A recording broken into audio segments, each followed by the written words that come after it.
You're listening to PlayStation Unchained.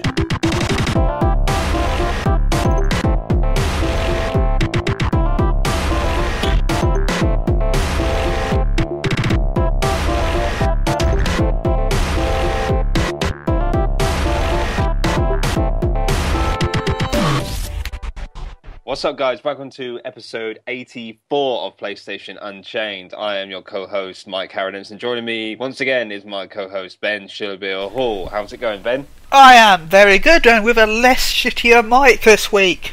Yay! Good to have you back on the show, man. Yeah, you got your your microphone problems sorted out. I want to apologise to everything last week about the whole typing during the podcast thing. I was using my laptop's mic, which, although somehow made me sound even more like Jim Sterling, was not very good because it literally picks up every sound in the entire house. Well, the flat. I don't live in a house. Either way, sorry about last week's podcast, but I do have something to announce at the end of the podcast as an apology, so stay tuned. Yes, the Phantom keyboarder is revealed to be Ben. There we go. How you been, Ben? Oh, not too bad, to be honest. It's just been a usual week. Been playing a lot of Final Fantasy. That's my life right now. Sweet, man. Good to have you on the show. And as you probably guessed from that small escape of laughter there, we have Neil Bolt joining us. Lightning Bolt. How's it going, man? It's good. It's good, yeah. I'm just finishing a very late dinner of couscous, midget gems, and a beer. So. Wait, what? Couscous, midget gems, and beer. You don't mean the midget gems with the biscuit and the icing, right? No, like okay, God. Little gummy sweets. No, don't be weird. That's an interesting combination. Couscous in beer. Well, yeah, it's like my son's birthday party today, so happy birthday! Congrats! How old is he? He'll be 4 next Oh, bless! This week, because obviously the next one could drop at any minute. So. Oh yes, it's all red alert in the Bolt household. Yeah, that's it. So that's why I've just been speeding through the reviews this last month to get as many under my belt as I can. Well, let's hope that it doesn't drop in the middle of his podcast. That would be quite a That's all right. She can wait. It's fine. Don't worry. That would be quite an interesting show, that would. Well, sorry to report that Neil has to go to hospital because his wife's about to give birth.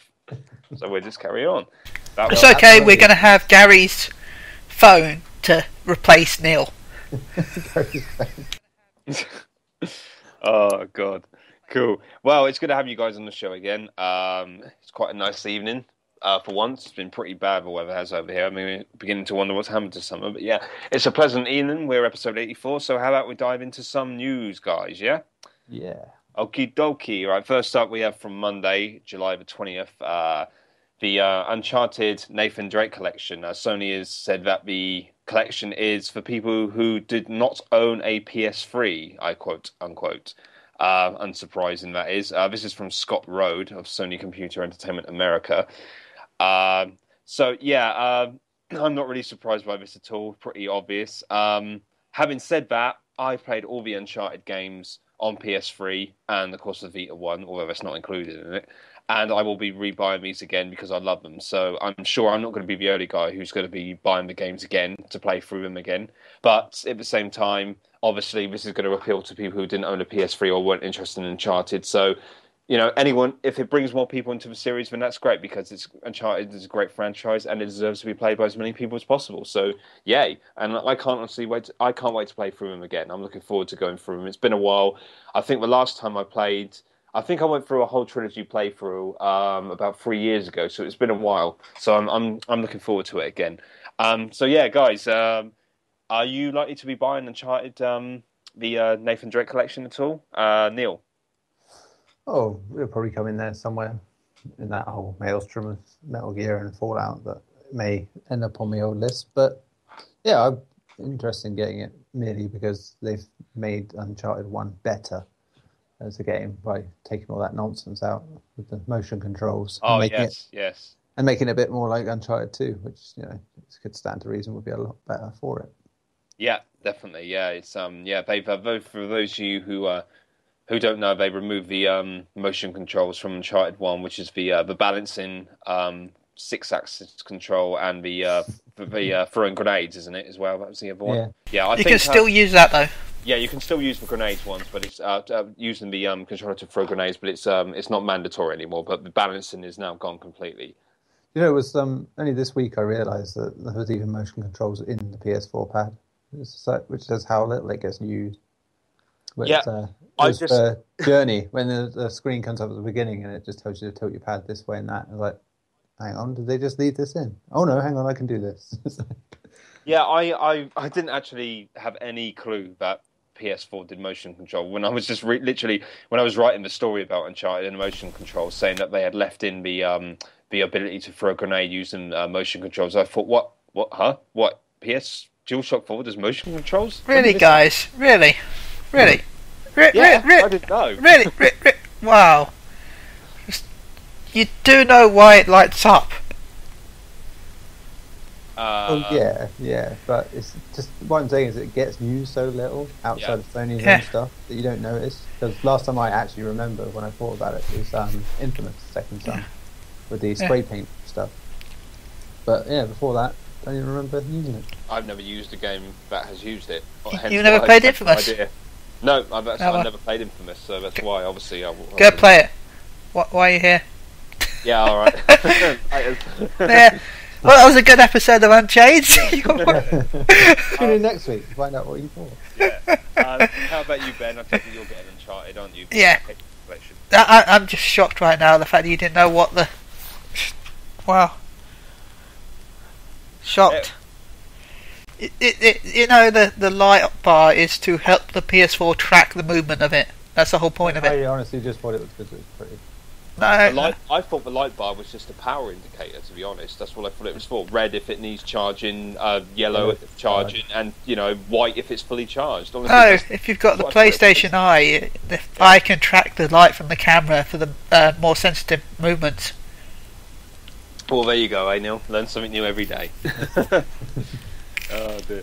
Well, that's coming out obviously in October, so stay tuned to our review for that. I have no idea who's going to be reviewing it, but I'd be lying if I said I didn't want to review it because I've never reviewed an Uncharted game. But we'll just have to see what happens there.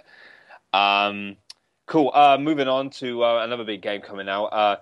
Metal Gear Solid 5: The Phantom Pain is getting a PS4 hardware bundle. Well, not really a hardware bundle. It's a console that is branded with Metal Gear Solid 5 logos. Red and black, rather pleasant looking device. While if I must do say so myself, but it's $364.99, and you're required to drop a £20 deposit. This is exclusive to Game in the UK. It has the red and black is to reflect Snake's why not? Yeah, Snake's bionic. Well, it makes so much sense. Yeah, and also will feature a gold band as well as the Diamond Dogs logo. So yeah, there we go. I know that Tim was definitely had his eyes set on this. There's no way I'm going to be getting it. I've already got a PS4, obviously, and I'm not really into blowing nearly £400 on an item, sort of a collector's item. But it does look great. What do we all think of this thing? Is it worth getting at all for collectors, do you reckon? Well, I'm not going to get it on purpose, let's put it that way. It's like, it pretty much could take a nice coincidence of one machine breaking and me suddenly finding £400 Yeah, quite right. Ben, what do you think of this? I'll settle with my arm. That sounds so wrong, but yeah, I'm leaving it at that just because it sounds so wrong. Okay. I bought the ARM edition. Yeah, I was going to say you got the collector's edition, didn't you? Or the premium, yeah. How much was that? £99, I think it was. Oh, that must be limited edition, right? Yeah, limited edition with a bionic arm. There's not a real bionic arm. That would be amazing. I would love a real bionic arm. I would buy loads just for fun of it. Go around with an army of bionic arm people.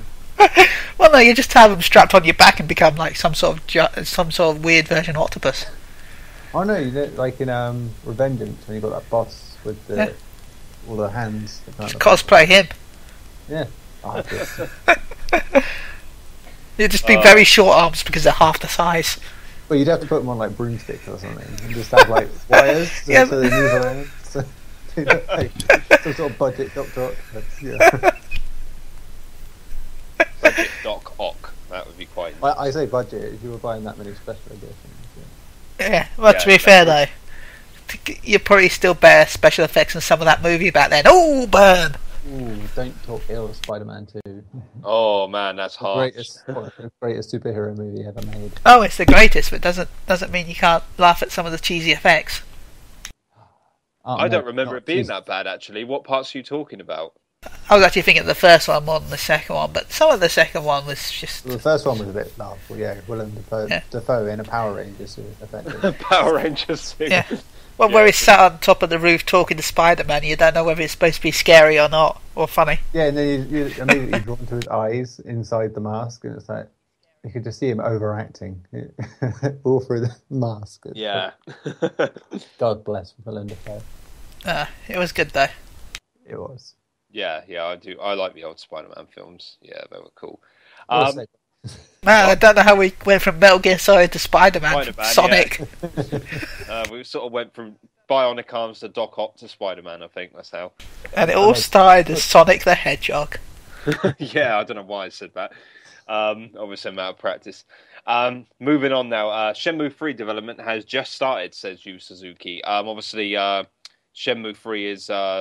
completed its Kickstarter campaign, which was very successful. It made just over 6.3 million in the end, and obviously the initial stretch goal was 2 million to actually get the game off the ground. It had to make 2 million, and it did that in I think it was like less than 12 hours or something. I think it might have been 8 hours or something. That was just barely anything. Yeah, it was announced obviously at E3, but yeah, development on the game has only just started, so that's not surprising considering the target release date isn't until December 2017. But anyway, just read out a couple of quotes here. Through the illustrations you drew, the videos you produced, and all that you did throughout the campaign, I could not help but feel the deep love you have for Shenmue, said Suzuki-san. Even after 14 years have gone by, to see this outpouring of support is something one as a creator can only dream of. There could be no better feeling than what you have given me, and for that I will be eternally grateful. We have just started getting into development and as we move ahead, I will listen to all of you to make Shenmue 3 even better. I thank you again for your support and wholeheartedly look forward to the rest of the journey together. So there we are. Just have to see how it shapes up. Obviously, I think the problem with this is a lot of expectation on Shenmue 3. 14 years is a long time.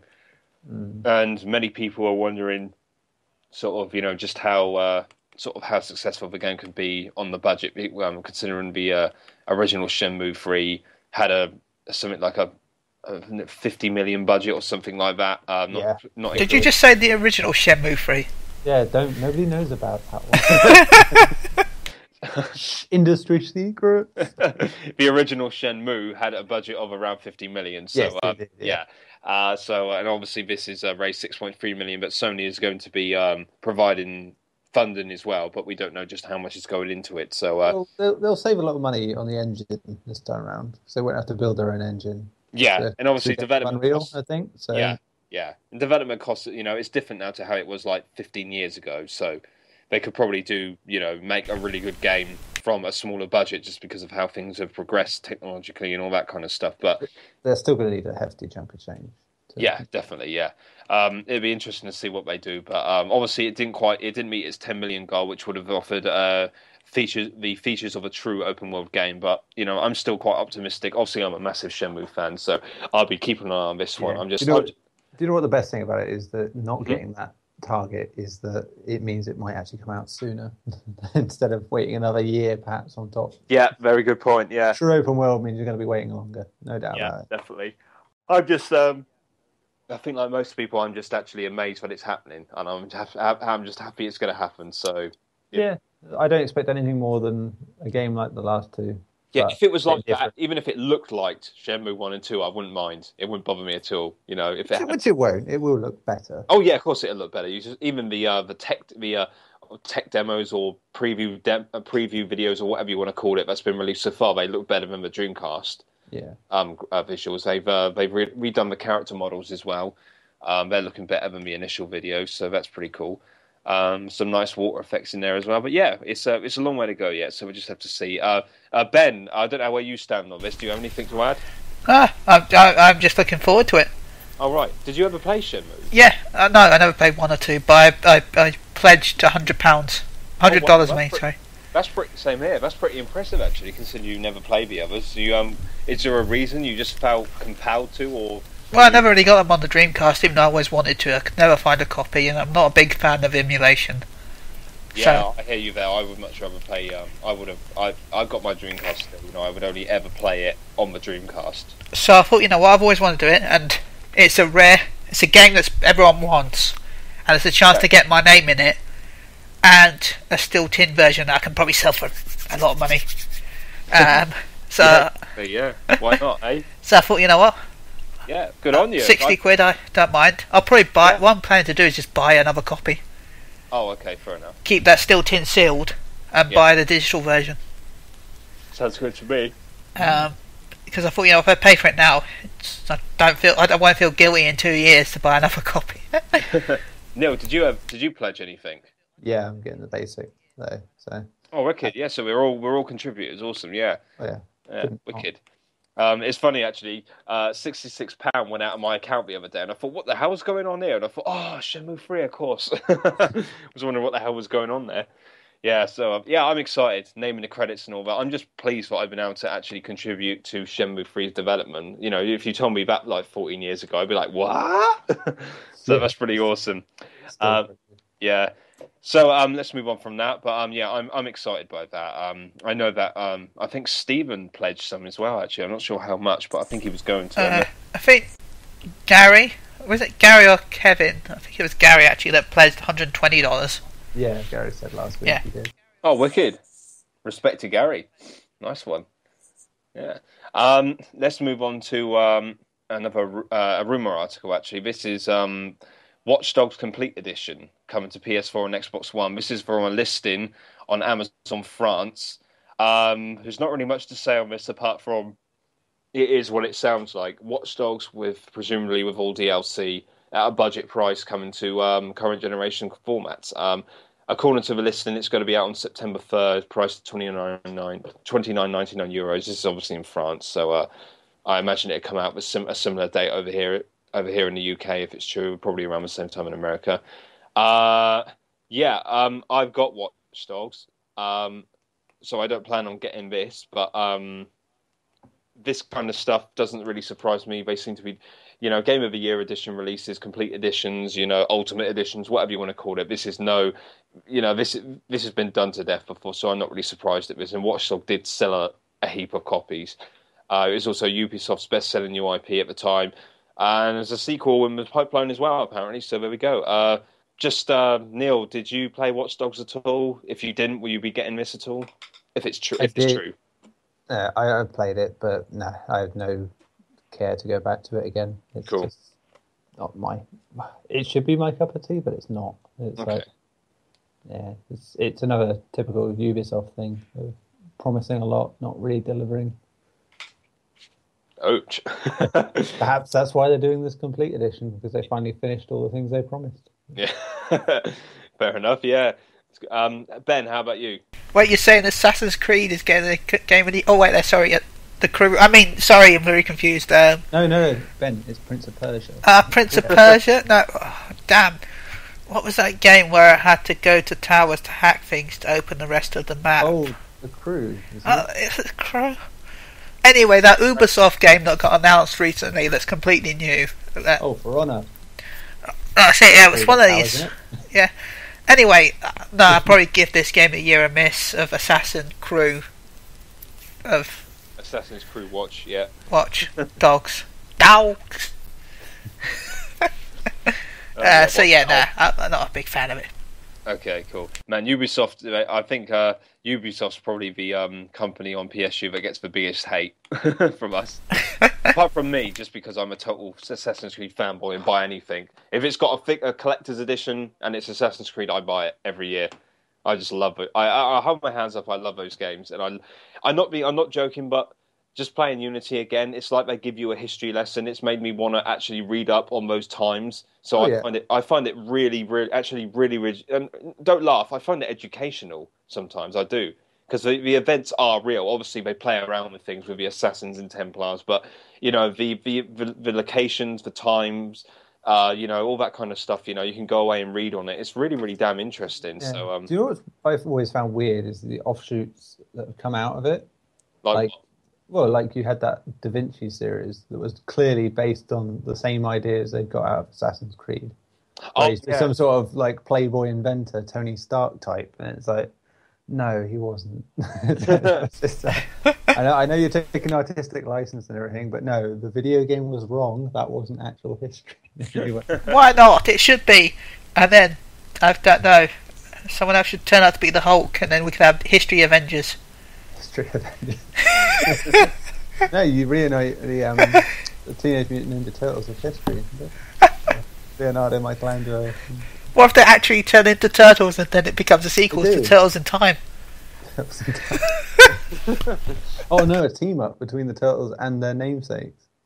So you have all the famous artists: Donatello, Raphael, Michelangelo, and Leonardo. And their turtle counterparts. Yeah, but they can't be called ninjas.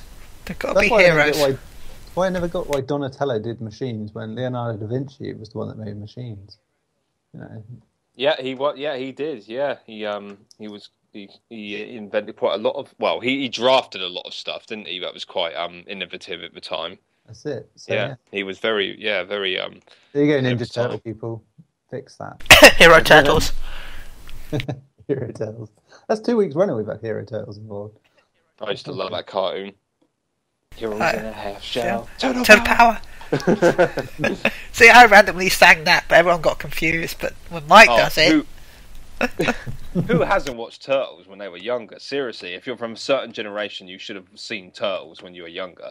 Definitely. I could go. Don't get me started on the cartoons I watched. Would be who's your favourite turtle then? Oh God. Probably the purple one. Is that Donatello? That's Donatello. Yeah, but him probably. But I liked them all. Yeah, I'd say Raphael. Me.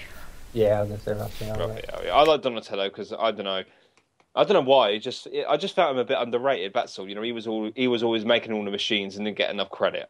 I think. Leonardo was your proper Cyclops / Captain America type. Yeah. Like, I'm the leader. That's my personality.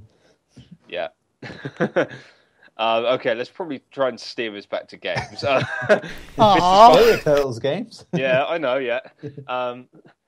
This one's actually quite a big news story. It'd be wrong for us not to mention this. Rise of the Tomb Raider is confirmed for PS4 in holiday 2016. Even though many of us probably expected this, it's now official. Square Enix announced that Rise of the Tomb Raider will be released on PlayStation 4 in holiday 2016. Obviously, this is coming after the Xbox One and Xbox 360 versions, which are out this Christmas and will be a console exclusive for a year on those formats. The PC version will be out in early next year, but it won't be on any other format other than Xbox until next Christmas, 2016. So there we go. But that's not really a surprise. Just means I guess we've got something to look forward to, and besides, we've got Uncharted 4 coming out before that as well. So action adventure fans will be should be satisfied. But yeah, Tomb Raider the reboot was great. I loved it. I'm a big Tomb Raider fan in general. I've been playing it since 97, I think, so I really enjoyed these games, and I like the direction they've gone with this. And Rise of the Tomb Raider does look really good. It actually looks like it's actually having shock horror actual tombs in it again, which is good. So I'm looking forward to this. Yeah, get out! Yeah, get away! So who's in Tomb Raider? You're having a giraffe, mate. Not in my tan. Not in my tan.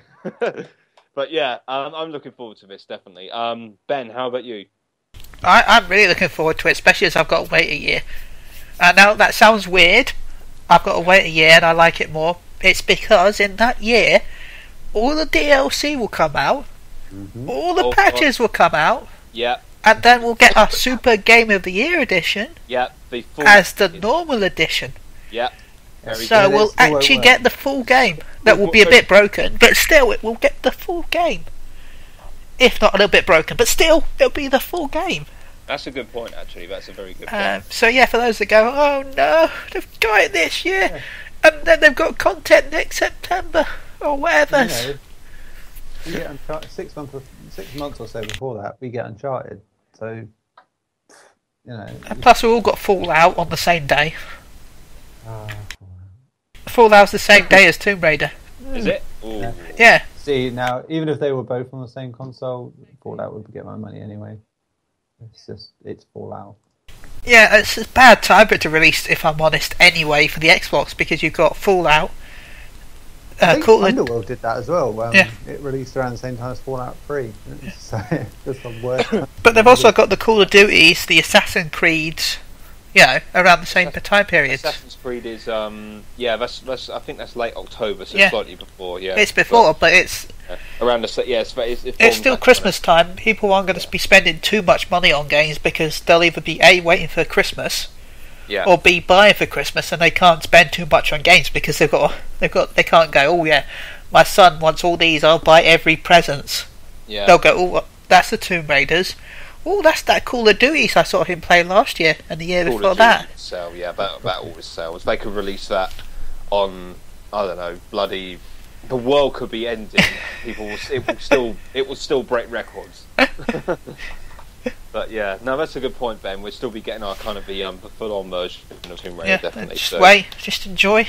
Let them enjoy the buggy, broken version. Let them be play Tomb early access. Let them be our early access. Yeah. Neil, how about you, buddy? Oh yeah, wonderful. As I said, Uncharted's come out in that time in the middle, so we sort of bridge the gap anyway. Plenty of other games will come out next year that'll be awesome. So. To be honest with you, I reckon I'll probably forget about Tomb Raider because of the amount of games that are going to be coming out, and when it comes around, I'll be like, oh, great, awesome. So, yeah, very good. Yeah, it's like it's probably going to damage them a little bit. I think it's interesting that they've had to sort of reveal this now rather than wait till the game's out. And then it's a good a year and 3-4 months until it comes out on PS4. So yeah, it's interesting. They've it's a long way off. Yeah, I think their hand might have been forced somehow. Yeah, it's very odd that they would say it before it came out on Xbox, because that sounds like a moronic way to have an exclusive and then say, oh, but we're going to tell you that it is coming out on PS4 before it comes out on Xbox. Yeah. I mean, I think it's very detrimental for Microsoft, because potentially some people are going to say, "Oh, it's coming out on PS4," then I'll just wait. I'll get it on PS4. Not bother. So yeah, that seems weird. That does. I think it's because of all the people that were complaining about the fact that it sounded like it was completely exclusive originally. But they did say though it would be timed exclusive, didn't they? Without saying but it took them a while. Even after you have to look at. I'll carry on now. Oh, so you only have to look at stuff like in Sony's case, like No Man's Sky and Street Fighter V, where very early on they come out and say, "Hey, we kind of helped foot the bill here, so it's going to be ours." For a pretty long time. If there's a version for another console, it's not going to be announced until it's come out, shipped, and been on our console for a while. And it's like, so yeah, when Microsoft didn't do that with Tomb Raider straight away, and neither did Square Enix, it pretty much told you straight away that there was going to be a PS4 version at some point. I still think the reason why I pissed a lot of people off, and this is what annoyed me, was when they wrote their blog about the fact that it's okay, PlayStation owners, it's okay, you can still play the original Tomb Raider that's now out remastered. Yeah. Oh my god, how rude can you be? It's like Square Enix employees were just there in the building, and there's a head honcho just shaking his underlings, going, "Just say something. Just say words. Type random things." He's like, enjoy the old one. And he's just like, no, bang. Right, they could have actually gone one step further and said, "Oh, and don't forget, there are also, Tomb Raider came out on PlayStation in '96. You can enjoy Tomb Raider 1, 2, 3, 4, and 5 on PlayStation 1." Please be excited. Tomb Raider games. Don't like those sort of things? Play Tomb Raider Age of Darkness and then realise why you didn't want to play Tomb Raider. Oh, God. Play Underworld and be really underwhelmed. Yeah. watch the movies with Angelina Jolie that in no way convey the games in any. Hey, I love those movies. They've got Angelina Jolie in. What else there is? Chris Barry in. They got Chris Barry in. That's the only good thing about it. No, they've got Angelina Jolie. There is no other reason to watch those movies. Isn't Daniel Craig in one of them? Wait, is she supposed to be acting in it? Yes, she's Okay. actually Lara. Okay, I wasn't really paying attention to what she actually does in the movie. Did you not notice when Rimmer was a butler? No, I didn't really notice much. Or Rimmer, or you could say, or for some of us who didn't watch Red Dwarf, you could say Mr. Brett. Mr. Brett, yeah. Excellent, Colin. Yes, and the fact that she has a love interest that is technically James Bond. Yeah. This just sounds amazing to me. Though, change James Bond to Ben Shillabeer, and then it'd be perfect. Yes, Maleficent. Your name sounds like a spy. Actually, you sound like a spy, man. Mr. Ben Shillabeer-Hall. Your martini, sir. Okay. Well, I guess I could use my middle names. You know, hello, I'm Thomas Shillabeer-Hall. Oh, that's cool. God, we've done it again, haven't we? We're completely It's our fault. We are very good at this. Yeah, the podcast was called Derailed after all, so there we go. But yeah. Yeah, you should really be on a podcast where it's just me. Well, technically it is right now, but with me and Neil just on our own is, yeah. Yeah, there's a it's reason not a topic. There's no topics. I'd be interested to do a podcast, and this is no disrespect to Ben, with just Neil, just to see how crazy it can go, actually. To see whose fault it is. Yeah. Oh, cool. Well, thanks for that, guys. Yeah, Tomb Raider, I'm looking forward to that. I think a lot of people are, so there we go. Moving on now. This is a smaller story, but something that I think at least two of us will be interested in. Resident Evil Revelations 2 is finally got a release date. It's coming to PS Vita in August for the UK and the US. The actual date is, I will just scroll down. It's August 18th. Sorry? Oh, yeah, they said 18th. Yeah, August 18th in the US, so that presumably means August 19th in the UK because it's the day after. It's going to be $39.99, but this is the full package. This gives you obviously the four main missions. You also get the bonus missions for Struggle and Little Miss, which focus on Moira and Natalia, respectively. And you also get raid mode, complete with 15 characters, including Hunk and Albert Wesker. It also has two-player co-op right out of the box for raid mode. And ad hoc support will be added via a patch at a later date. Obviously, this game has been out now since I think the first episode came in late February. We've reviewed every single one of them, so go and do a quick search on the PSU homepage and you can check out and see what we thought. Hint, I liked them. Yeah, I'm looking forward to this. I can see this game being really good on Vita because it is very much it's the kind of episodic form is kind of pick up it kind of like caters to that pick up and play kind of thing, especially since you can just put the Vita to sleep and resume. So I can totally see that working really well on Vita, especially for raid mode as well. I really enjoyed the game as a whole, so I'm looking forward to this. I'll probably pick it up as well if I got enough space on my memory card. Neil, you liked this, didn't you? Revelations 2, you thought it was pretty good? Yeah, I still only played a bit of Revelations 2, but yeah, I think it will suit Vita much better. I think it's Vita needs games like this. Just sort of stem the tide a bit. Or these games in general. Yeah, I mean, if it does well on Vita, it does well on Vita. Maybe other companies will take note and say, "Oh, well, we could try that." I'm still waiting on that rumor about XCOM coming to Vita as it stands. And oh, cool. Yeah. So games like this succeeding might help more games like that turn up in later times. So yeah. Did you finish this at all? Revelations 2? No. I bought the first episode and played through that, but I've not got around to playing the rest, to be honest. All right, you should try and finish it if you can. It's really good. Yeah, it's been the curse of just reviewing everything. It's just signed up. Right, yeah, of course. I'll play a game, then I'll stop. Once I review that, I pretty much start the next one. When you get a break from that, then try if you can finish it.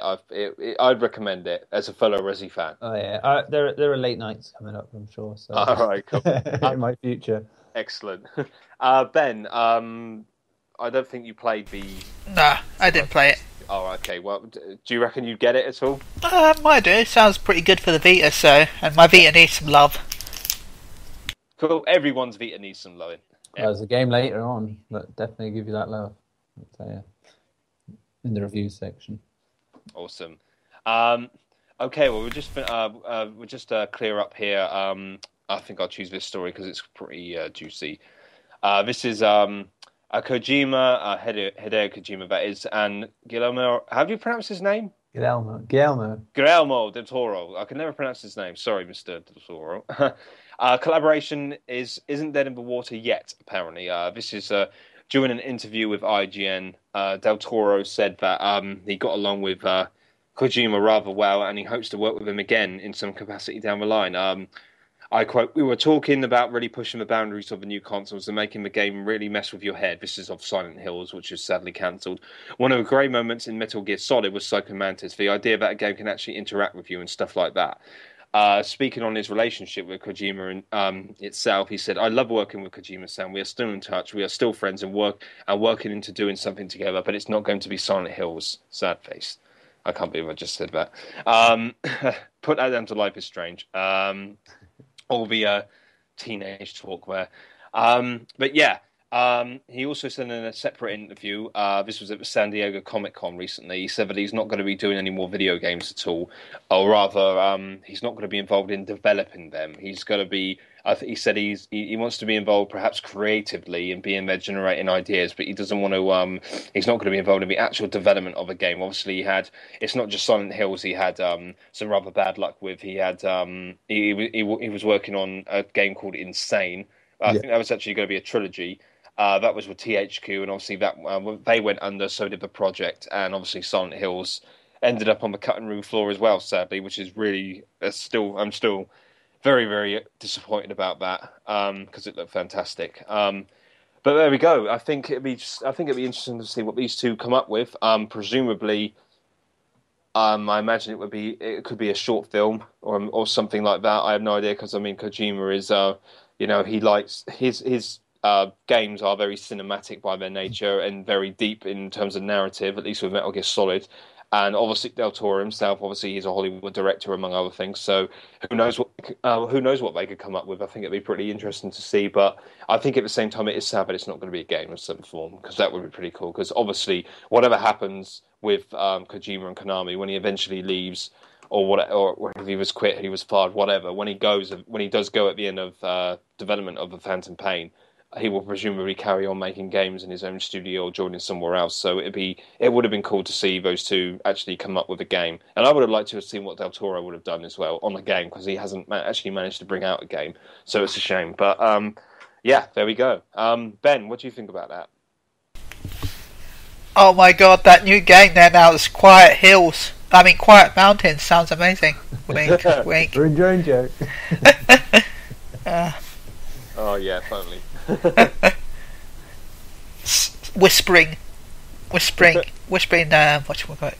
Bumps. Whispering bumps. Mute mounds. That just sounds wrong. So yeah, whatever they plan to do, I hope we get to see it eventually. I look forward to it. Yeah, definitely. Should be a good combo. Neil, how about you? I know you were disappointed again about Silent Hills, weren't you, like most people? Yeah, at this point I'm pretty much resolved to not being a thing at this point. But I'd be interested to see what Kojima did in terms of outside video games. Now, Del Toro has done things. There are books, there are TV shows, movies like that. Any of those are viable, I think. And yeah. If it wasn't like just starting again now, I would have said he would be an interesting advisor for Del Toro's The Strain, which is like a vampire-based TV series. It could do with a little touch of Kojima, I think, to take it going forward. Oh, cool. Sounds good. I mean, it's proper Del Toro stuff of being gory and out there, but it needs, it had some of his weirdness in it. I think. Nanomachines. At this point, you could probably explain that away. That's why the vampires nanomachines. The vampires have nanomachines that are powered by white blood cells that their bodies don't produce enough of. There you go. Oh man, it's just over a month as well till Phantom Pain. Oh, Yeah, it is, isn't it? Yeah. well, for some of us. oh. I wish I could say more. He's got nano machines. Yes, I Nano have machines. machines, yes. Cool. Well, I think that about wraps up the news now, actually, unless any of you have got anything else to read out that I've missed or you'd like to mention at all. Well, I think all of us being Life is Strange fans, we should mention that Life is Strange. Yeah, why not? Yeah, I mean, the episode will be up before it actually comes out. Yeah, Life is Strange, episode 4. What's the name of the episode? Is it Dark Room? Dark Room. Yeah, Dark Room is coming out on. It'll be out on Tuesday, Wednesday. The PlayStation Store updates. So, yeah, actually, I'm not sure. Well, depending on when this goes up, obviously, because I won't be here for the next couple of days, so I won't be able to publish this. So, hopefully, you might. By the time you listen to this, it might already be out, guys. Don't worry, people who seem to listen to this find it before we publish it. Hello, Wannaburn. Yeah, there we go. So yeah, all you need to know, it is coming out on the next PlayStation Store update in the US and UK. That's all you need to know. And it's also hit 1 million sales. Yes, 1 million sales. Thank you, Neil. Yeah, the series is hit 1 million sales. It launched in January, so for a small team, they're rather chuffed about that. So, and I think it's well deserved. It's a brilliant series, and I can honestly wholeheartedly recommend playing them. If you want to read my reviews, just do a quick search of Life is Strange in the top right hand corner of PSU in the search bar, and check out to see what I had to say on the previous 3 episodes. Spoilers, it's amazing. Yeah. Yeah, as it stands, it is up there for Game of the Year, personally. Definitely, yeah, I love it. It's brilliant. I can't wait to see what happens. Yeah, okay, well, I believe this is the part where I stop talking and someone else stops talking. Well, Yep, well, a little bit, yeah. I think, I don't know if the music should start soon. We're going to cut off to our favourite, I think one of our favourite sections of this new the podcast that I nicely named Bantering with Bolt. Enjoy.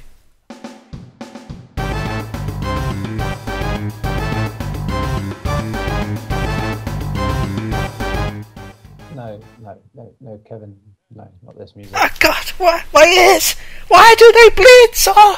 Holy man, what the hell is that? I told you homely, something that people can relate to, not this gutter trash.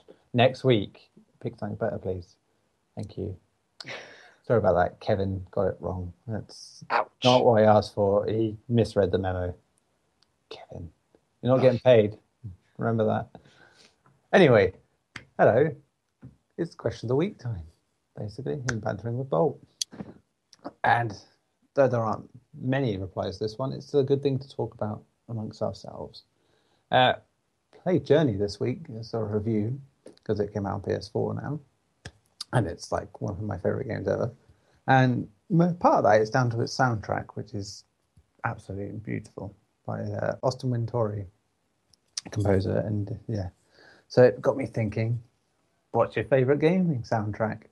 And any special reason why?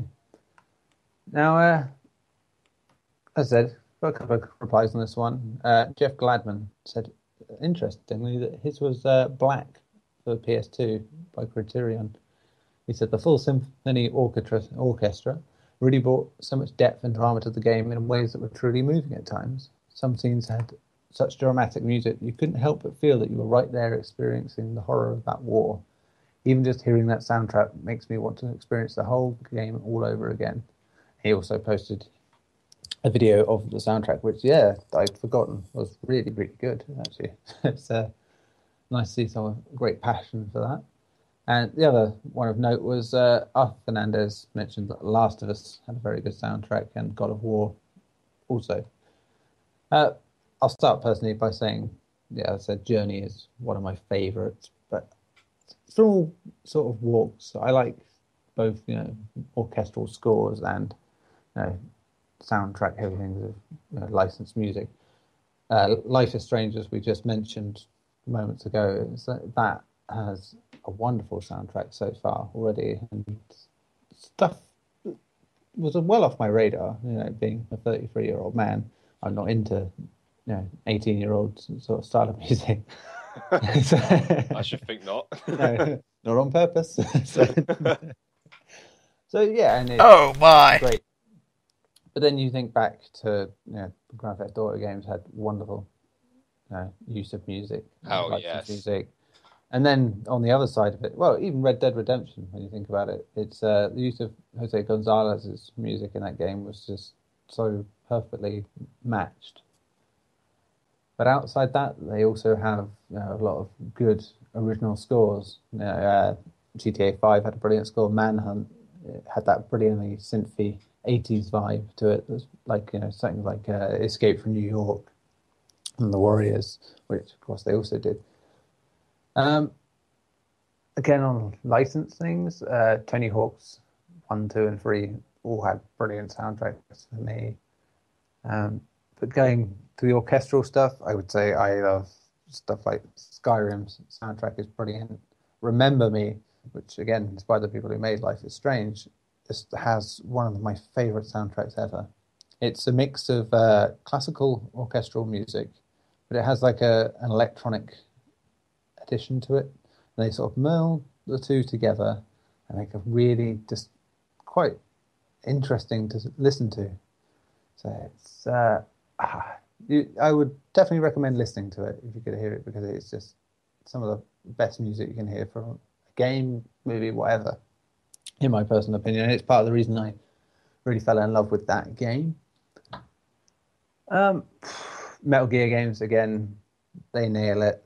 Kojima nails it with his trailers, actually, with music as well, I find. It's, what was it, last time? New Order track he used for the last Phantom Pain trailer was just, it fit perfectly. It's just that little bee-bom sort of sound. So yeah, it's one of my loves of video games, and in fact, any medium is the soundtrack to something. So I take it to you guys, Mike. Any particular soundtracks or scores that you've loved about video games, and any personal reason why? Oh, that's a question and a half. I mean, we might as well be going back all the way to the late 80s here. There's just so many. I'll do my best. I'll probably just fire off a quick list of some, because because so many going around in my head right now. I mean, Sonic 2 was great. We're talking about the 8-bit ones here, Oh yeah, not 16-bit. yeah, I totally agree with that. Things like Sonic 2 was great. Super Mario Brothers 3, I love those classic tunes. Shenmue would have had a really, really nice soundtrack, actually. I think that's quite underrated. I have to mention Resident Evil and Silent Hill, especially. Those, Resident Evil 2, yeah, this is again, one of the earlier favorites. yeah. Resident Evil 2 was fantastic. Silent Hill had a very, very good soundtrack as well, or Silent Hill 2 especially. That was a brilliant soundtrack. That was. It wasn't just the kind of like the industrial kind of sort of clanging and stuff like that, sort of ambience. They had some really good actual tunes, guitars, a full-on kind of band type stuff. They had some really, really good tracks on that. Yeah, was it? Is it Laura's theme? Laura's theme, yeah, Laura's theme.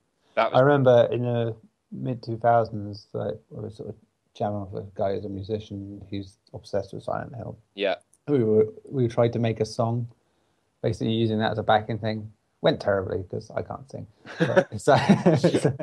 But we made it work. So it fit the game so well, and then just tying words to that experience as well was like really cool. It was then that you sort of realize how it worked and how it, like I said, how it fit.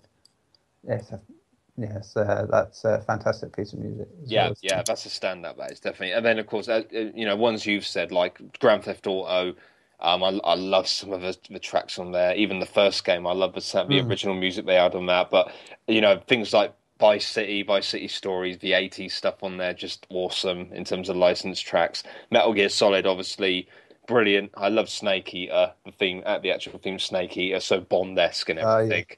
Brilliant. The best part of that is, as many people often say, is after the boss battle at the end, where you got the ladder, and they just play that really background version of the tune. Oh yeah, and it just builds and builds and builds. Yeah, I like one of the best tunes from that is Debriefing, though. It's a very sad tune, but it's so brilliant, though, so moving. It is really, really good.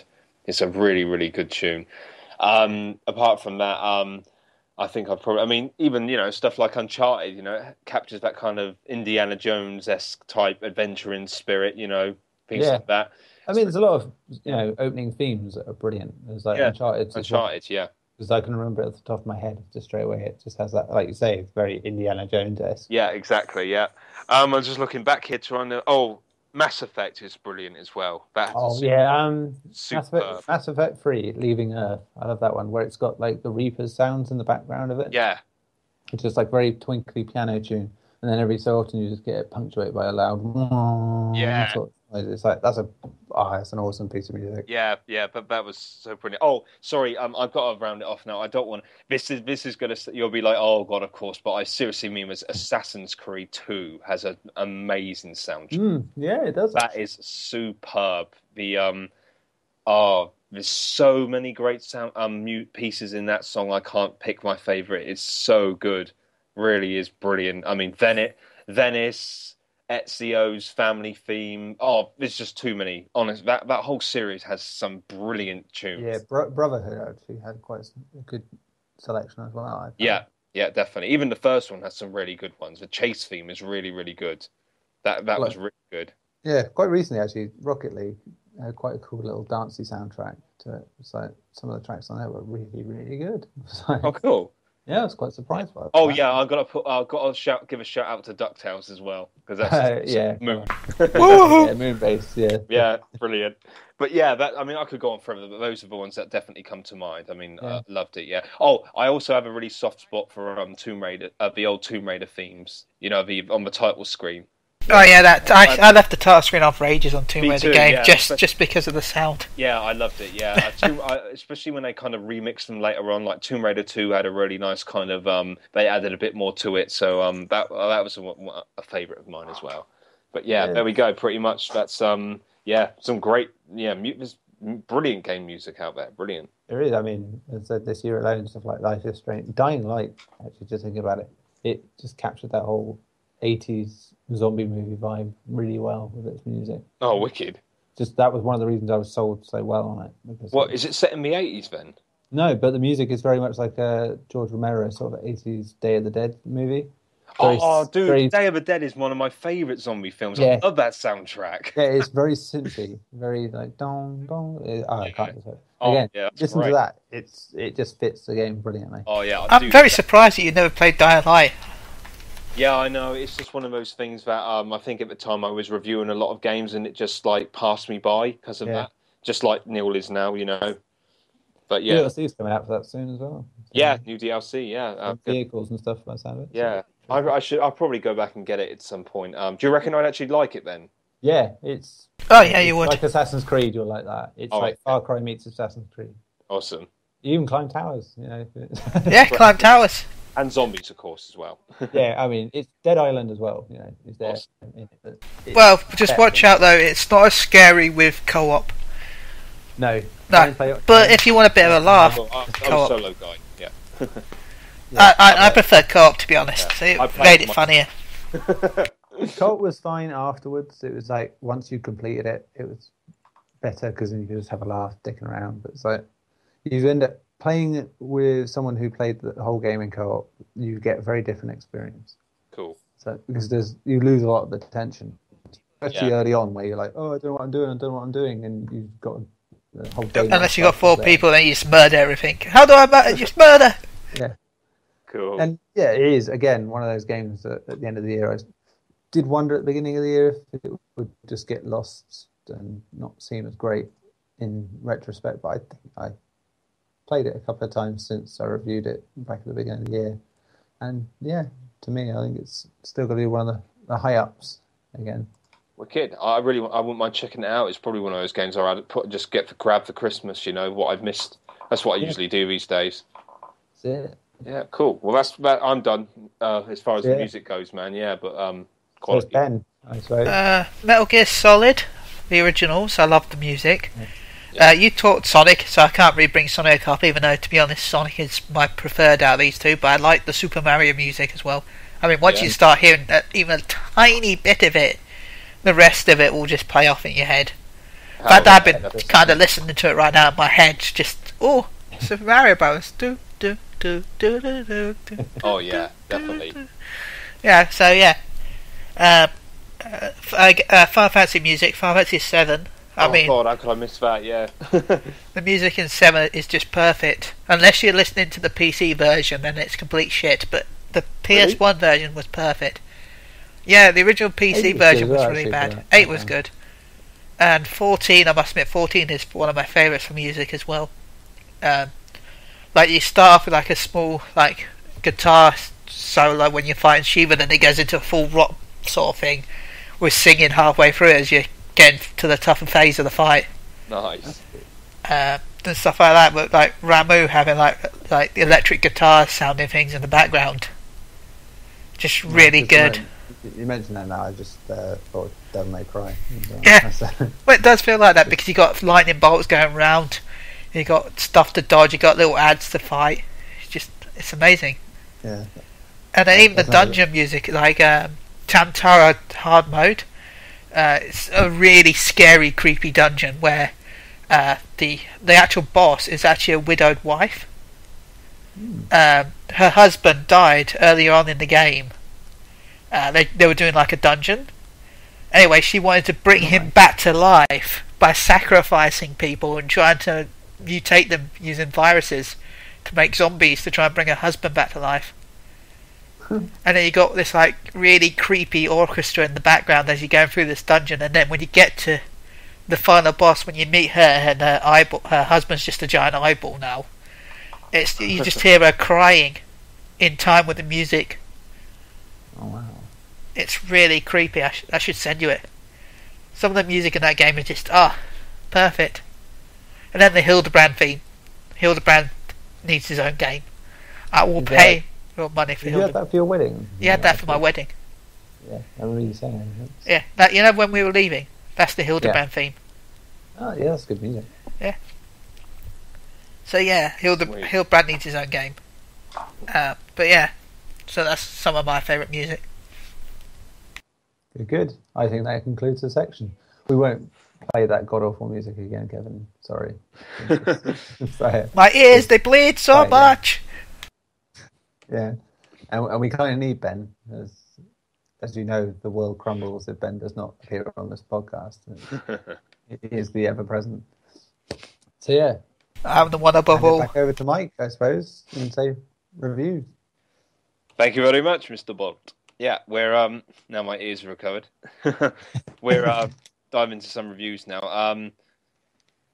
What reviews did you guys read out last time? I'll tell you where we're up to. Yeah. Wait. Because I actually had the page. To be honest, I think there's only one review that really matters this week. We got the F1 2015 last week, so we did that. Oh right, okay. It was quite a few here then. Yeah, I'm going to have a heavy say in a few of them. Yeah, funnily enough. Cool. Well, obviously we won't sort of stick to each one too long because we got a few to read off. But we'll kick off the Vanishing of Ethan Carter review, done by Neil Bolt. Funnily enough, this is done on PS4. Neil, you gave us 8.5 out of 10. Yeah. Final word: a more than competent puzzler that wows with its impressive vistas, excellent sound design, and subtle horror tinged plot. The Vanishing of Ethan Carter is a thing of dark beauty. Nice. You like the the luscious visuals, excellent atmosphere and intriguing story. However, you dislike the character models' power next to the scenery. It's not very accessible, and one or two puzzles are frustratingly convoluted. Anything to add on that, dude? Yeah, seeing the full-end thing recently as well. It's quite a devastatingly awful ending in a lot of ways, but it's just, I tell you, it's one of the most beautiful games I've seen on PS4, without a doubt. Which you can understand how they achieved that because you literally do nothing but walk around and look at things until you find something that you can interact with. It sounds terrible, on a base level, but it's not. It's just the atmosphere of it. It's just so wonderful. It's so very hard to sort of convey how good it is in that sense. If remembering the old school of games, you remember Myst. Yeah. I'm sure. Yeah. It's like Myst, but not shit. If anyone says Myst isn't shit, it is, all right? So it was then, it is now. It just looked pretty. But yeah, it's a good little story in it. It gets weird very quickly, and not like Silent Hill weird, but it's kind of like Wicker Man-esque weird, where it's a bit between Twin Peaks in there. Yeah, it's Sounds pretty cool. over in about 6 hours at most, even if you do get stuck on one or two. It's just, you don't mind being stuck sometimes because it just looks so wonderful. There's a section near the end part of the game where you don't get to see as much great scenery, and you get into a very horror-esque bit. Oh, nice. And yeah, it's quite tense, but not tense when you find out the result of failing any part of that section. Then it soon loses a bit of that tension. And the place you are at that point isn't quite as interesting to look at as well. But it's over fairly quickly once you know what you're doing, and you can move back on to the main sort of areas. And it's worth a go, I say. It's really an interesting little game, and I said it is just something you can just show people that don't play games and go, there you go, look at that. Doesn't that look like a beauty? And it does. Nice. I've gone for, like I said, the character models do sort of take away from that, which is probably why it's first person and you don't really see them apart from your cutscene. But yeah, it really stands out when they're on screen. How gamey they look and how non-gamey the scenery looks. Oh, okay. Yeah, and yeah, I'm not normally one to bore on about frame rate and stuff like that, but when it does drop occasionally, because the game looks so good, you kind of notice it. Yeah. But it's minuscule, nothing too bad. Yeah, excellent game. I definitely recommend a go. Wicked, man. Ben, have you played this? No, it's a puzzle game. I went, no. Cool, fair play. Or maybe you play this. Tembo the Badass Elephant. That does look good, actually. I want to play that. That is actually a game, yeah. This is by review by Simon. I wish I'd got that. 7.5 out of 10. Simon says, a rock-solid foundation for a new platforming franchise. Tembo the Badass Elephant is exhilarating when it is at its best, but its heavy challenge and need to repeat levels can be frustrating. He liked the fact it looks great, fun animation and great audio work. Chaining together combos and perfecting the stage run feels so good. And got to love Tembo. Fun to use abilities thanks to some excellent level design. Negatives include some levels are padlocked until you earn X amount of points, means repetition and backtracking. He jumps like an elephant, as you'd expect. Enemies and obstacles are too cluttered together on some levels, making it frustratingly challenging at points. Has anyone played this game at all? I haven't. No, I'm tempted. Yeah, it's Sega, and they've had some good success with their non-Sonic platform games in recent years. Yeah. It was like, I don't know if you remember Hell Yeah, Wrath of the Dead Rabbit, a few years ago, which was like really quite fun. And yeah, it just seems like they do occasionally do quite decent stuff. So I'm kind of intrigued by it because, like I said, it's Sega, it's a platformer. Yeah. And it's by the guys who made Pokemon, funny enough, as well. Oh, right. Yeah, Game Freak. Got a elephant no more elements. Oh dear. Right, before Ben breaks into song more, let's move on to the next one. This is trumpet them is my. This is big one. Train them is my ghost. Okay, calm down. This is Journey on PS4, reviewed by Neil Bolt. 9 out of 10. Final word. Whether you play the original Enjoyed Journey before or are curious to see what all the fuss is all about, the PS4 version provides a great excuse to experience one of PSN's greatest titles for a first or second time. Neil liked the beautiful art style and soundtrack, the inventive use of multiplayer, the great narrative storytelling via visuals instead of speech and text. However, he disliked the fact that some may consider it too short. There's nothing new added, and some will simply not enjoy or understand it. Stephen being one of them, because he just didn't get it. Neil, just a quick word about this. A classic updated by all accounts, eh? Yeah, and I probably was a bit harsh giving it 9 out of 10, just probably because I feel very reluctant to give anything above that at this point, unless it's exemplary. And Journey on PS3 was exemplary and deserved. That would be a 10 out of 10 for me. But it's the same game, and there's nothing new. It looks a bit smoother, runs a bit smoother, but not much more you can say.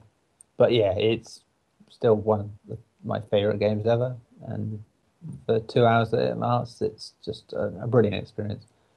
I think everyone that hasn't tried it should try it, just because you may like it, you may not, but I think it's kind of the way it's intended to be. You get it or you don't. Yeah, I never tried it. I think I should probably get around to it.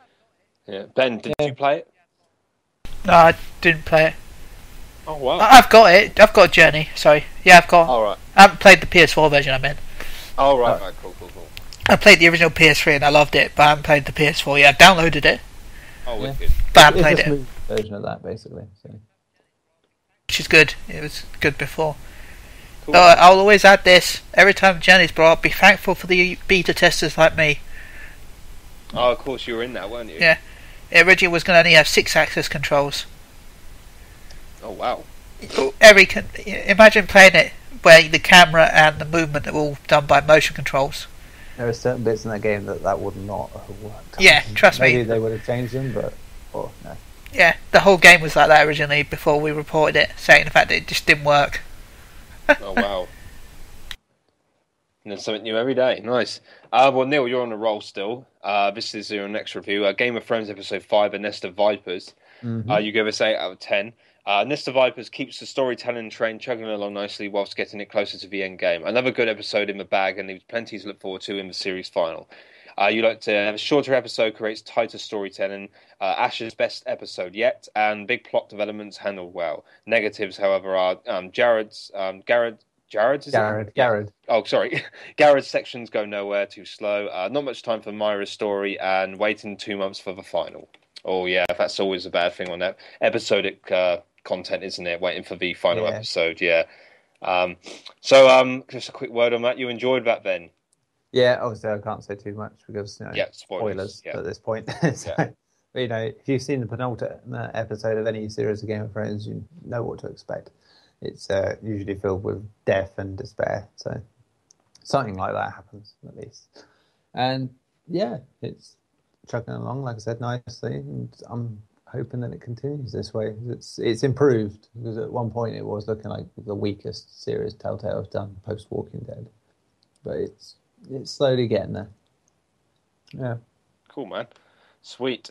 Okay, moving on. This is I presume you pronounce this as Q.U.B.E, Director's Cut, rather than Q.U.B.E, even though it's you could say it's pronounced like that. Either way, this is by John Paul Jones, JP. 8 out of 10. A brilliantly constructed, slight first-person puzzler, the new narrative in Q.U.B.E's Director's Cut serves to elevate an already entertaining yarn into a near essential prospect. The puzzles are cleverly constructed with great difficulty curve. The new narrative mostly strengthens the overall experience. Negatives, however, are not nearly long enough, and the narrative leaves a lot to self-interpretation, and so won't be for everyone. I haven't played this. I've heard of it, though. Anyone played this at all? No, I saw a bit of it. Like I said, I likened it to another sort of physics puzzle trying to be the next Portal. Yeah. By all accounts, not doing it, but at least having a go at something a little different to it. That's one of those, probably end up turning up on Plus at some point, and worth a go then, I think, but it's just too much out at the minute. Cool, yeah. Fair play. Ben, have you played this? Nope, I have not. Okay, cool. Moving on. Oh, wow, this next review is by, funny enough, Neil Bolt. It's the last one, I promise. Yeah, this is a weird name. Hatterful Boyfriend, PS Vita, PS4 review. This is a 7 out of 10 game, Neil. Final word. Underneath the novel, yet slightly dubious gimmick of a human romancing birds is a charming, humorous tale of teen angst. Yes, I did read that correctly. The plus points include some fun characters, the offbeat sense of humor, bird romance theme handled well. However, the negatives include obviously not going to be to everyone's taste. Short on variety, short on variety and depth. Variety and depth. Sorry. Yeah. 7 out of 10. So yeah. Neil, what the hell is this? Wait, there's comments. There's comments on this review. Oh yeah, sorry. yeah. Chille posted a comment. I can't wait for this. No, I don't. What was it? I want this now. Yeah. I've grown a little fond of this game. It's just so weird in a great way. So you romance birds then? You are a human girl in a civilization that's basically where birds have become the more intelligent species than humans. So it's just like real life. Yeah. I've watched IUV too, I know. so yeah, and it's, I don't know if you play games like Zero Escape or Danganronpa, that sort of thing, where it's a visual novel, if you will, and you just go text to text to text thing between scenes and make choices, stuff like that. And that's all it is at base rate. There's no puzzles really or anything like Danganronpa has or Zero Escape, and it's good for what it does. So it's quite amusing. There are some really funny stuff. I mean, some of the images that Stephen picked for the review tell you that there's a sense of humour to the game. Yeah. Okay, wait, in that picture, you see it. Yeah, he had fun looking for those pictures on Google, if I'm rightly. I think he did. I think he was a bit disappointed when I told him there's no dog-based sequel. But but yeah, there's just moments I actually laughed out loud because it's just the ludicrousness of it all. There, as I said, there's the pigeon type bird. Is it a pigeon? He's probably a pigeon. I think he's a dove actually. But one called Okasan, who's clearly, I don't know, he's probably meant to be autistic. Yeah. Because you have the option to see every pigeon or bird as a human being the first time you see them. So you sort of have something to relate to. The idea of seeing birds weirds you out too much. He doesn't. He still looks like a bird wearing a hoodie. So like that, and he's obsessed with finding pudding. Pudding. And This all sounds amazing. So. And his only skill is that he's really fast at running, and he makes Pokemon references like that. It's literally bird type Pokemon. So it's fun. It's only about £6-7, I think, for PS Plus users this week. So I'll be buying it then. Yeah, and you get your money's worth. There's multiple endings. They're all quite funny in their own way. And does it have a platinum? No, it's 100%. But it's for what it is. It's great. I think it's gonna be one of those little underrated games. I think at the end of the year, I'll be like, yeah, that was quite cool. Like that. I get a couple of those a year, and I think this is going to be one of them. More weird games. Thank you. Yeah, that's definitely quite idiosyncratic title if ever I've seen one. Let's move on to the last review now. Oddly enough, not by Neil Bolt. I don't do them all. He only does everything. This is Unchained Z2 Chaos PS4 review by Gary Bagdasarov. Hopefully I pronounced the name of the game right. I've never heard of half of these games you guys do, I swear. I need to get... No, I don't need to get out more. It's the opposite. I need to stay in more. Stop going out! Yeah, stop having a life! I went clubbing last Saturday and it was absolutely useless. We went way too early and ended up staying half an hour. It's because you didn't play Hatterful Boyfriend. See, if you played that, you would have known everything. How would you know that you had to tell that girl that you were really interested in finding the lost pudding? I got ID'd in the club. I can't believe it. It's because you didn't find that lost pudding. It's just... Yeah. And you're a human, and it was a bird club. Yeah, that's it. Gary gave this 6.5 out of 10. This is Unchained Z2, in case you lost your train of thought there, while we were talking about bird puddings and whatever. Final word. Confusing storyline leaves you muddled, though there's plenty of laugh out loud moments and entertaining combat to enjoy amidst the head-noddingly cool soundtrack. Gary liked the fun combat, the great soundtrack, good character customization. However, he disliked the fact that some unnecessary combat mechanics, enemies, environments look like a PS2 game. The story will leave you lost and confused. I've never heard of this game in my life. Has anyone else at all? Well, apart from the pictures. Yeah, I've heard of it. I love the fact he's customization. Yeah, Gary, customization. Wink, wink. You mean like you can make them wear pieces of fruit and toast? Toast. Pieces of fruit. Oh dear. That was a great one too of reviews that we had. It was just like, here's your pigeon dating simulator, and here's a game where there are women scantily dressed in fruit. Yeah, his journey. Here's a bit of jack of all trades. Wait until my next review where I actually play a game where you are said toast. So it'll go full circle then. Well, and my next review where you're a stick man. So cryptic. Oh dear. Well, that brings us to the back end of the podcast now with what we've been playing, guys. So Neil, if you don't mind going first, dude. Yeah. Other than reviewing, I have found time to actually play other games somehow. I got a platinum on Rocket League, so I'm best pleased about that. That's platinum number 24. So still a great game. And other than that, Minecraft, because that's what me and my son play really most of the time. It's like every other day, it's what he's asking for. And yeah, it's hard to describe how fun it is when you're not playing it. And you're not someone who's playing it. It's just, yeah. It's a really good game. But yeah, they are the only other two games other than all the games that I've reviewed this week. Nice. Oh, and something else, but I'm reviewing it and it's under embargo. So. Oh, okay, cool. Oh, cool. Okay then, man. Pretty much you're all tied up with reviews then. Yeah, I can't stop. I'm a monster. I have an addiction to this thing. Awesome. Okay, that just I'll move on to you then, Ben. Well, it's pretty simple for me. I played a bit of... I didn't play a bit of this, actually. I just watched my mate play it. Borderlands, the new episode. Well, not new, it's quite old now. But mate played Tales from Borderlands. He played that mine. Because it's weird, but I'm not a big fan of their games, but I love watching them. I know that sounds weird. I prefer watching them than I do actually playing the Telltale games. Sorry, just for a sweet hole. See, I shocked you that much. And apart from that, I've been playing a lot of Final Fantasy 14 after getting married last weekend. Oh, wow. Yeah. Which she says hi, by the way, Neil, on Skype. She said hi to you. That was thanks for watching. First interaction with Final Fantasy 14 was to watch the Twitch stream of Ben's wedding. That's the greatest way to welcome you to the game. It is. It was like, here's Japan in a nutshell.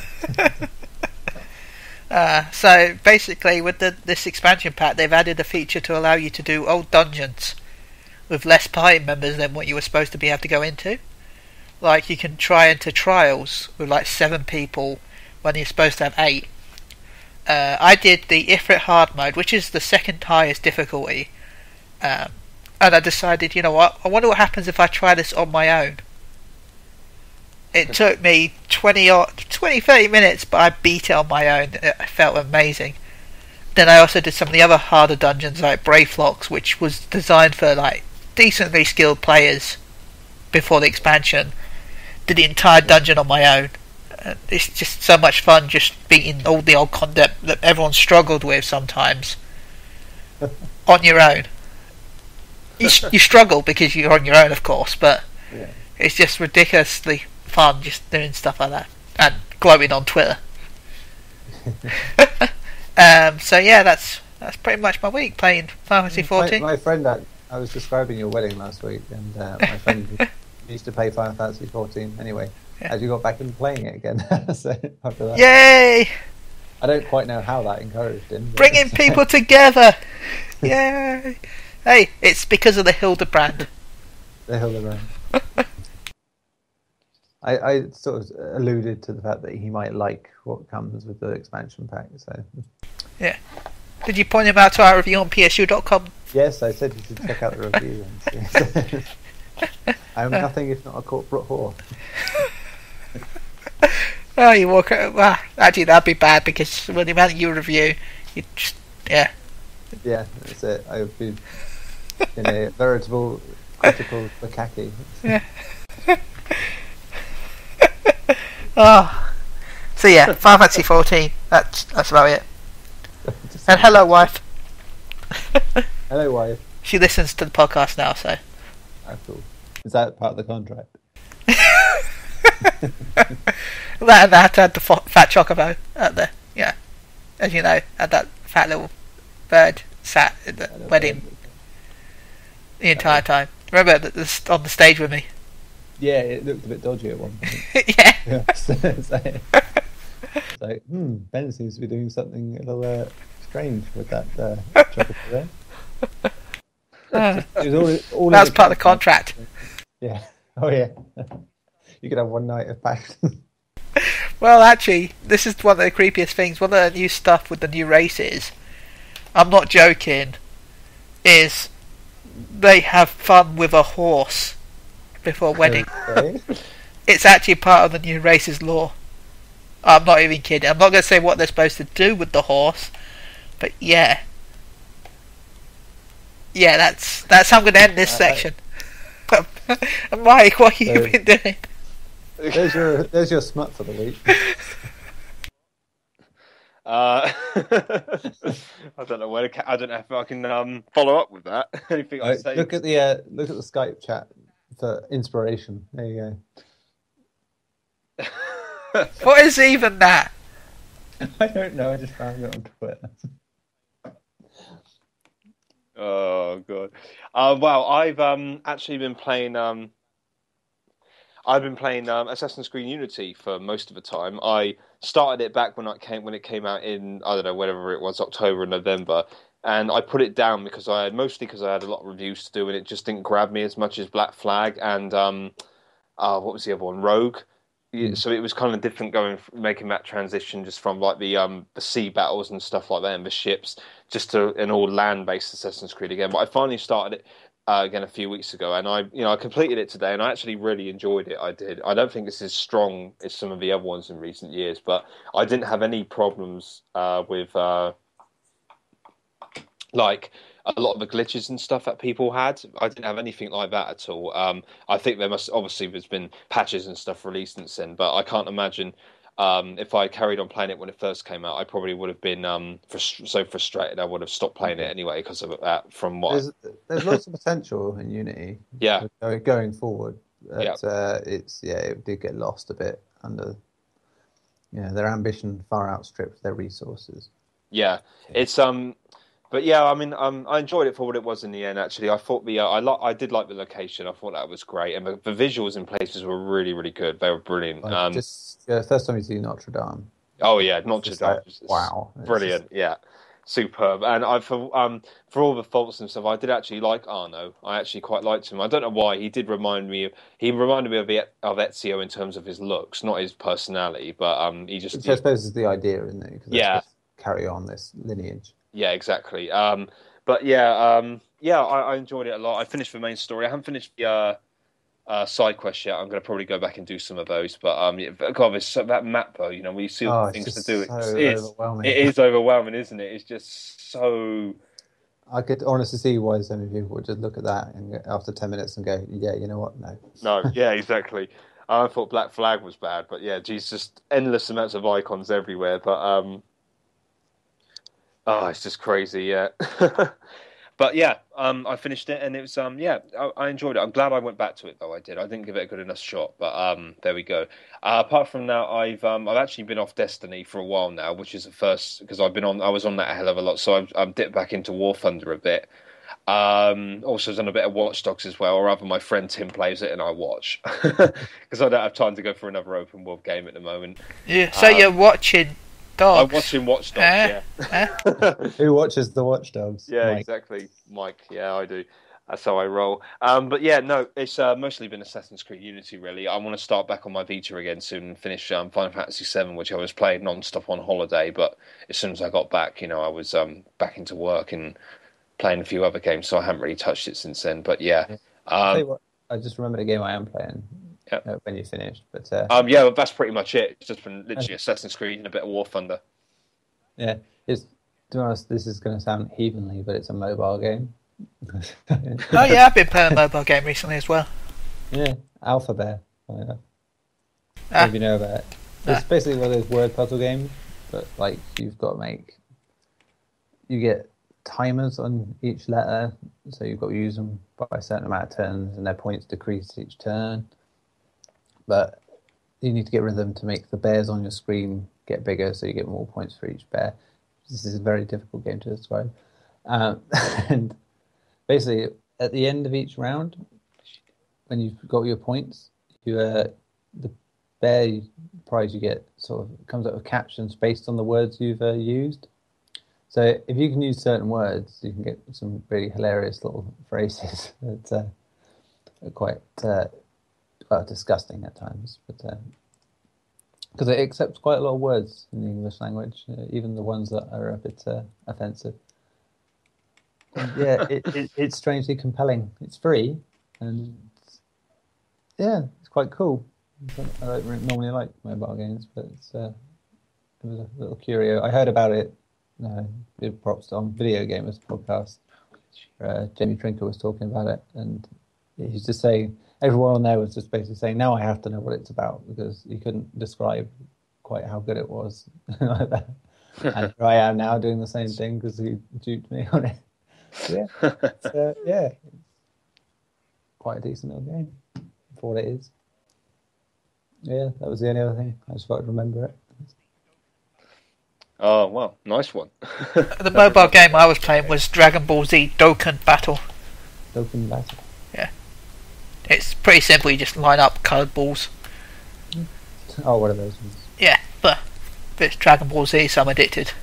I was like that with match-free Doctor Who game.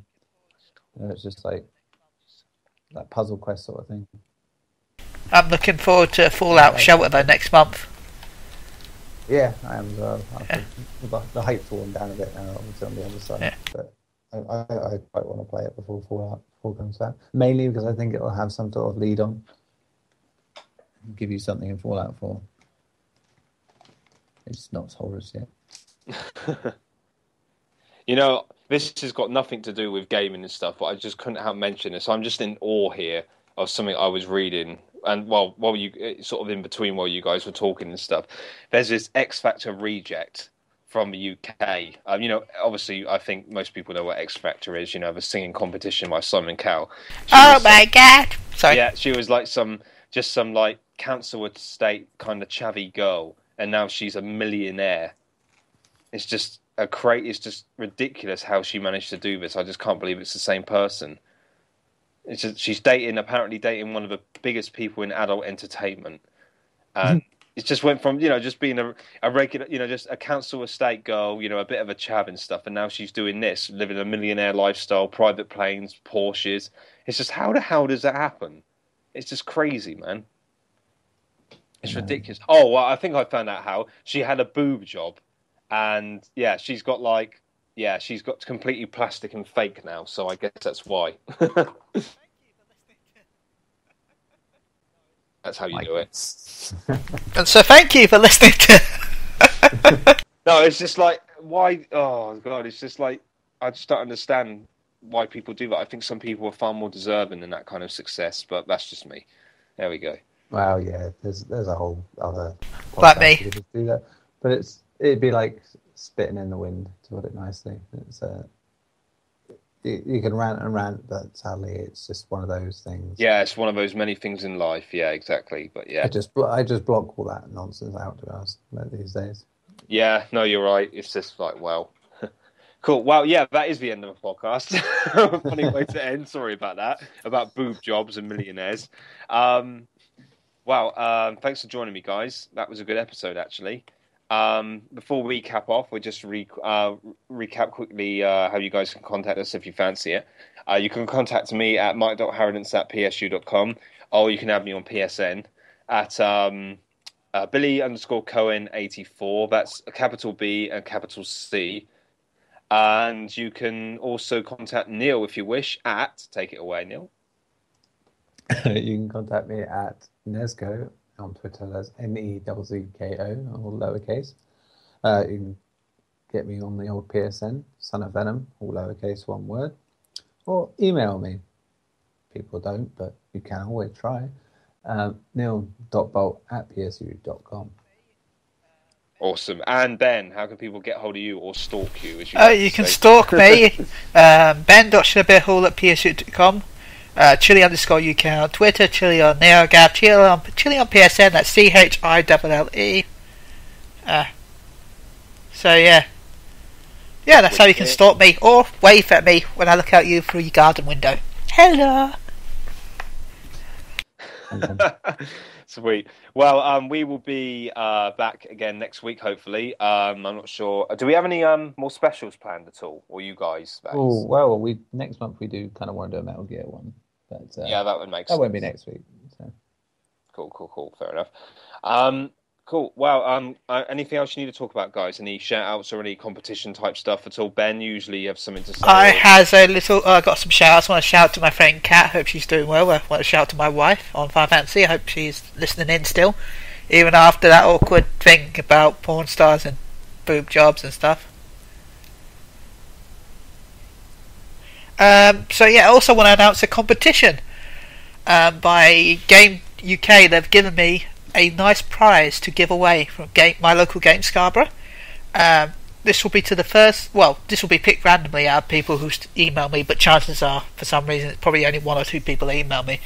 This is a men's large Call of Duty Black Ops 3 T-shirt. I think it's zombie based. So if you want a chance to win this men's large black zombie T-shirt, email me and I'll pick you all and then put you all together and put a number next to you and work out which one wins by a random generator thing that will pick random. So enjoy. Random. Well, there we go. Thanks for that, Ben. Pretty cool you're doing more competitions and stuff. Alright, well, I think that's about wraps us up, guys, doesn't it? Neil, do you have anything to say at all? No, that's it. I'm pretty much covered. Sweet. Okay, sweet. I think I had a bit of trouble with my sound then. I couldn't hear anything for a few bits and pieces. Yeah, it happened to me as well. Oh, it did? Yeah. Oh, okay, there we go. We're still alive, people, in case you want. If you didn't get that, I blame Skype. Skype must be playing up. Yeah, it probably is actually Skype playing up, but yeah, hopefully you guys are all that. Well, thanks for joining me again for episode 84, guys. That was really cool. We'll be back next week for episode 85 as we progress inexorably to that magic 100 mark. I can't believe it. It'll come around quicker than you think, I can assure you of that. Well, I've been your co-host alongside Ben and Neil. Thank you for joining me again. We will be back next week, and who knows, we might have a different person in the hot seat. We'll just have to see how it shapes up. Well, thanks for listening, guys, and also, if you don't mind, give us a cheeky like on Facebook and follow us on Twitter as well. That's all from me, guys. Thank you very much for listening. It's good night from me. And it's good night from him. Later, guys. Thank God for me.